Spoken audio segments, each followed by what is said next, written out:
नमस्कार खवयांनो, कसे आहात? मी शरयू तुमचं कुक विथ शरयूमध्ये स्वागत करते। आज आपण बनवणार आहोत एक अफलातून रेसिपी, ती म्हणजे कैरी आणि मिरचीचा ठेचा। हा ठेचा वेगळ्या पद्धतीने कसा करायचा आज मी तुम्हाला सांगणार आहे आणि त्यामुळे तो इतका चविष्ट लागतो की तुम्ही 2 पोळ्या नक्कीच जास्त जेवाल। चला तर आपण सुरुवात करूया। सर्वप्रथम मी एक कैरी स्वच्छ धुवून घेतलेली आहे।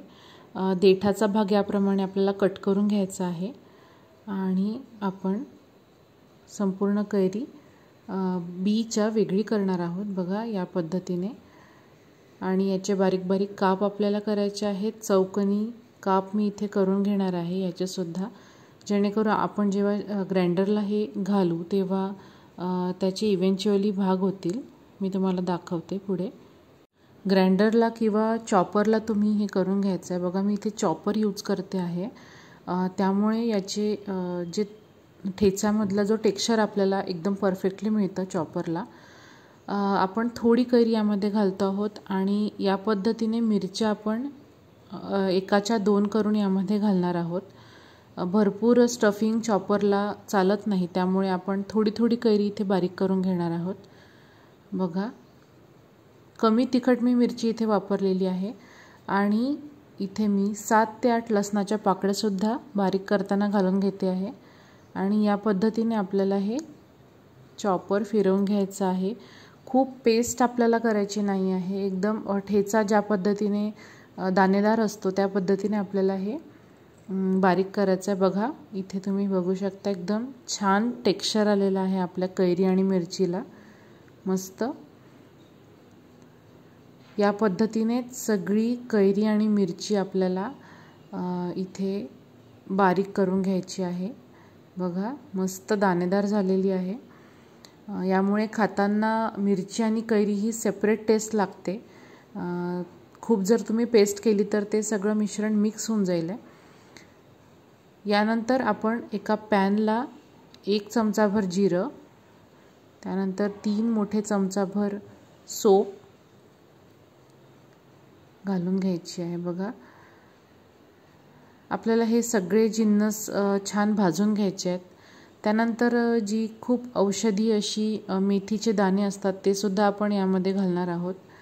1 चमचाभर हे मेथीचे दाणे पुरेसे आहेत। बघा या सगळ्यांची क्वांटिटी अगदी कैरीपासून मसाल्यांपर्यंत मी डिस्क्रिप्शन बॉक्सला देणार आहे, तुम्ही तिथे चेक करू शकता। त्यानंतर आपण यामध्ये घालणार आहोत राई म्हणजेच मोहरी। 2 चमचाभर मोहरी इथे घालायची आहेत। तुम्हाला आवडत नसेल तर तुम्ही 1च चमचा इथे मोहरी घालायची, थोडी कडवट लागते, त्यामुळे तुम्ही इथे कमी मोहरीसुद्धा यूज करू शकता। बघा मी हे सगळे जिन्नस छान खमंग भाजून घेणार आहे। अगदी मंद आचेवर आपल्याला हे भाजायचे आहेत। बघा याचा कलर चेंज झालेला आहे। आता मी इथे गॅस बंद करणार आहे आणि हे छान अशा प्रकारे थंड करून घेणार आहे सगळे जिन्नस। आपल्याला हे सुद्धा बारीक करायचे आहेत मिक्सरला। बघा थंड झालेले आहेत आपले हे मसाले। आता आपण छान मिक्सरच्या भांड्याला हे घालून घेणार आहोत अशा पद्धतीने। मस्त छान भाजून घेतल्यामुळे हा ठेचा बरेच दिवस तुम्ही फ्रीजला ठेवू शकता, टिकतो। बघा मसाले इथे बारीक झालेले आहेत। हे सुद्धा आपण खूप पावडर केलेली नाही आहे याची, तुम्हाला मी इथे दाखवते। बघा जाडसरच आपण हे ठेवलेलं आहे मसाले। आणि आता आपण जी बारीक कैरी आणि मिरची केली होती त्यामध्ये आपण 1 चमचाभर मीठ घालणार आहोत। बघा तेवढीच आपल्याला हळद घालायची आहे आणि त्यानंतर परत एकदा आपण भाजून घेतलेल्याच पॅनमध्ये तेल घालायचं आहे। बघा अशा पद्धतीने खूप तेल इथे आपण घालणार नाही आहोत, जेवढा आपला ठेचा आहे त्याच्या खाली खालीच तेल राहायला हवं इतकं तेल आपण इथे घेतलेलं आहे। आणि अर्धा चमचा आपण हिंग यामध्ये घालायचं आहे आणि जे मसाले आपण बारीक करून घेतले होते ते घातलेले आहे आणि 1 चमचाभर तिखट आपण घातलेला इथे। आपल्या ठेचाला छान रंग येईल इतकंच तिखट आपण यामध्ये वापरणार आहोत। हा जो ठेचा आहे हा खूप तिखट आपल्याला नाही बनवायचा आहे। तुम्हाला जर खूप तिखट आवडत असेल तर तुम्ही इथे जास्त तिखट पावडर टाकायची आहे। बघा कारण आपण मिरच्या ज्या आहेत त्या कमी तिखट यूज केलेल्या आहेत. आणि हे जे मसाले आहे फार तर फार 2 मिनटं आपण या पद्धतीने फिरवून घ्यायचे आहेत तेलामध्ये आणि गॅस बंद करून घ्यायचा आहे. फार लवकर हे शिजतात. आणि त्यानंतर आपण हे मिश्रण असंच्या असं या बारीक केलेल्या कैरी आणि मिरचीमध्ये घालून घेणार आहोत. बघा या पद्धतीने मस्त खूप छान टेस्ट येते आपल्याला. याचं जे प्रमाण आहे ते परफेक्ट झालं तरच तुमचा ठेचा एकदम छान होईल. खूप आपल्याला तो घट्ट नाही, खूप पातळ नाही, असा आपल्याला तो बनवायचा आहे.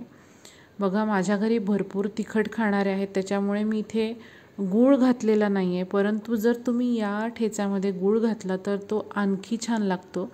मी हा ठेचा बाजूला ठेवून गूळ घातलेला ठेचासुद्धा तुम्हाला दाखवणार आहे. अशा पद्धतीने आपण हे मिक्स करून घेणार आहोत सगळे मसाले. बघा आणि तुम्ही असाच्या असा ठेचासुद्धा खाऊ शकता. परंतु मी यामध्ये गूळ पावडर घातलेली आहे तर ती मी तुम्हाला दाखवते. गूळ पावडर घातल्यानंतर जो ठेचा आहे तो साधारण 1 ते 1.5 तास मुरू द्यावा लागतो आणि नंतर तो खायचा. त्यामध्ये गूळ छान मेल्ट झालेला असतो.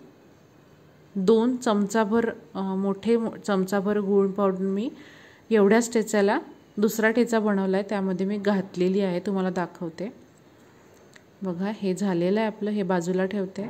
बघा या पद्धतीने गूळ घालून केलेला ठेचा जो आहे तो जास्त लालसर दिसतो आणि खायलासुद्धा छान लागतो. परंतु माझ्या घरी सगळे तिखट खाणारे असल्यामुळे मी गूळ घालत नाही ठेच्यामध्ये, डायरेक्ट आम्ही तो खातो. बघा याचा टेक्स्चर आणि कलर अप्रतिम आणि हा ठेचा 1 महिना आरामात फ्रीजला राहतो मसाले छान भाजून घेतल्यामुळे. टिफिन बॉक्ससाठी एखादी चटणी किंवा लोणच्यासाठी हा बेस्ट ऑप्शन आहे कैरी मिरचीचा ठेचा. तुम्ही नक्की ट्राय करून बघा. तुम्हाला कसा वाटतोय ते कमेंट बॉक्समध्ये कमेंट करून कळवा. तुम्ही माझ्या चॅनलला अजूनही सबस्क्राईब केलं नसेल तर सबस्क्राईब करा, बेल आयकॉनला क्लिक करा, लाईक करा, शेअर करा. पुन्हा एकदा भेटूयात अशाच एका सोप्या आणि खमंग अफलातून रेसिपीसोबत. तोपर्यंत मस्त खा, स्वस्त रहा. थँक्यू.